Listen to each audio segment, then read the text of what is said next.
Dear dropshippers, it's time that we have this talk.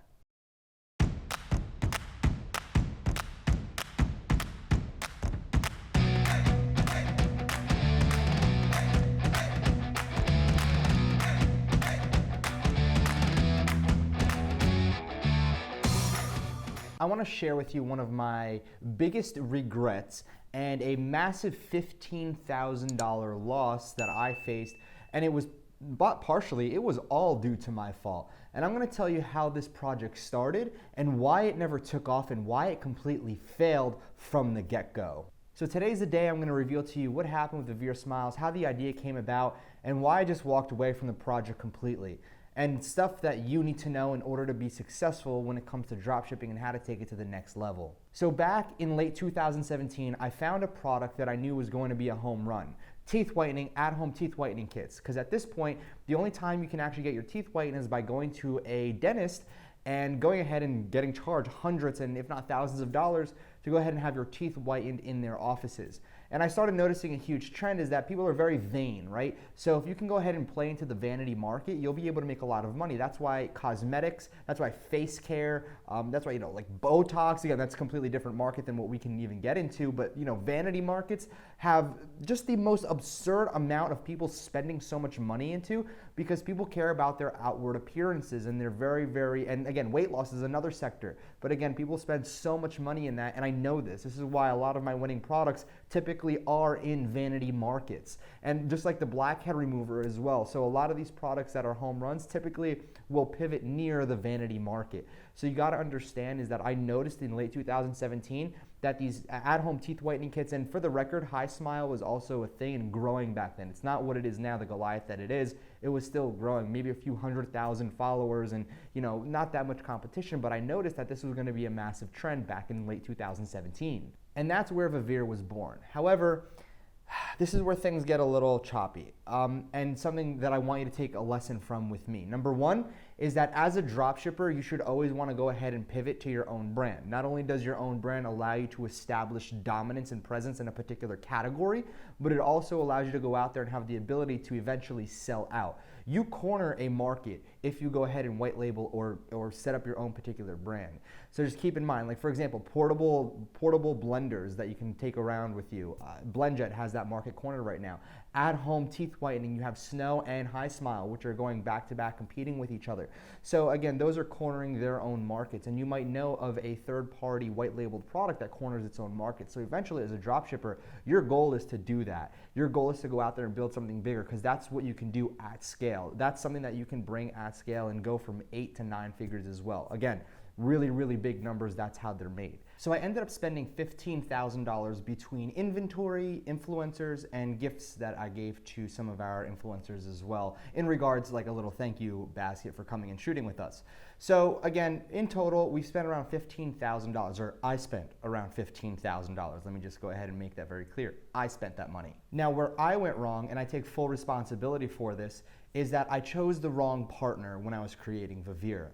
I noticed that my partner that I chose, and again, this was my mistake, is that his strengths were my strengths, but it wasn't an equal balance of strengths. It was, if we had to like do percentages, you could like twist a knob for strengths. I was at 110% of that strength, and he was at like 15%. So we did the same thing, it's just that I did it exceptionally better. And again, it's not his fault, there's so much to learn. It's just that I realized at the end of the day, what he was providing wasn't my weaknesses. And partnering with somebody, you have to partner with your weaknesses, because two people that do the two same exact things is completely useless. And I noticed this, and then I went ahead and started to retract from the business. And then at this point, during the retraction period, we also had a contract where it was split, where the company was split. And then I noticed something. If I'm at 110%, he's at 15%, and then he gets to reap the rewards of what I'm able to do and all the funds that I'm putting in. It didn't equal out. And one of the biggest reasons why I went ahead and left that particular space was because I noticed people like Snow. And again, I know the owner of Snow, great guy, and I actually want to do an interview with him on this channel. But I noticed that he was coming in and he had people like Chuck Liddell and whatnot, and I was starting to fall behind on the influencer train. So it was better for me to take my losses and just go ahead and move on. And again, I threw out majority of them, and I still probably have like 150 units right in front of me that I won't ever do anything with. It's just a constant reminder that I'm an epic failure. No, I'm just kidding. Again, there was a lot done wrong.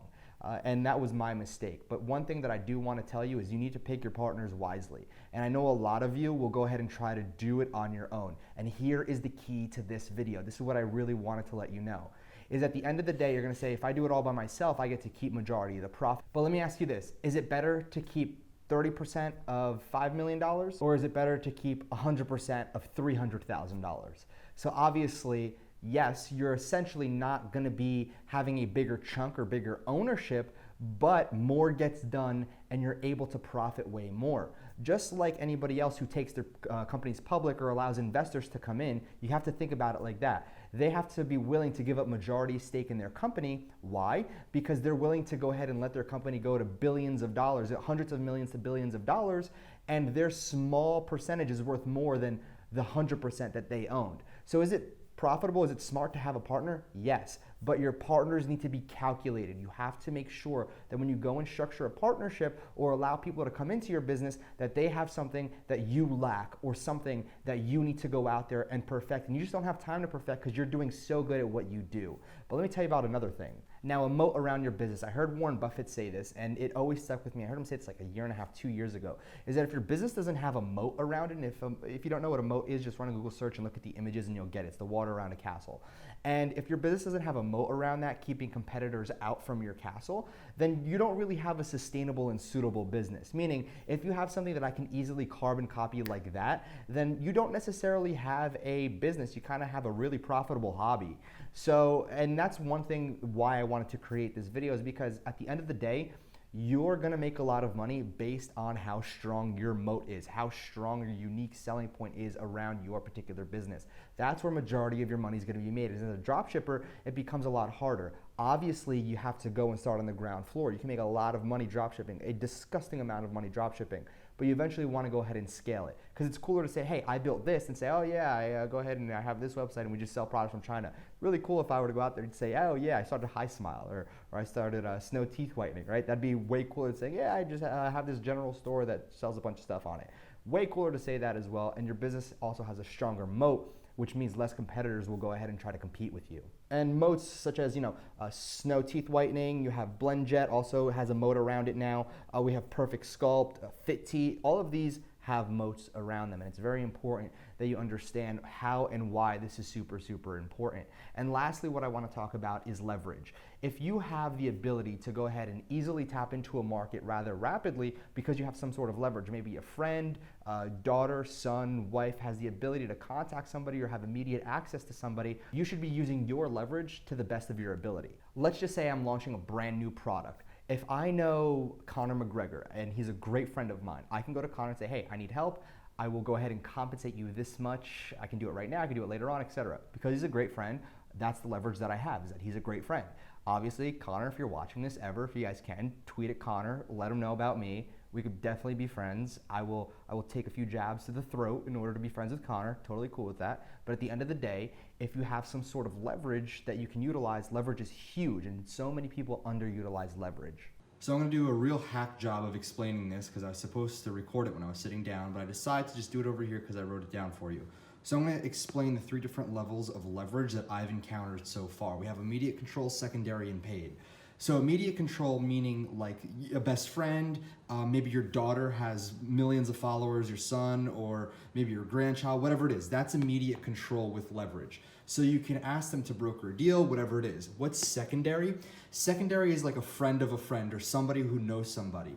Typically what you're gonna need to do with secondary is you're gonna need to broker some type of deal, whether that's an equity deal. However, secondary will be cheaper than paid. Paid is also known as influencers. Influencers are leverage.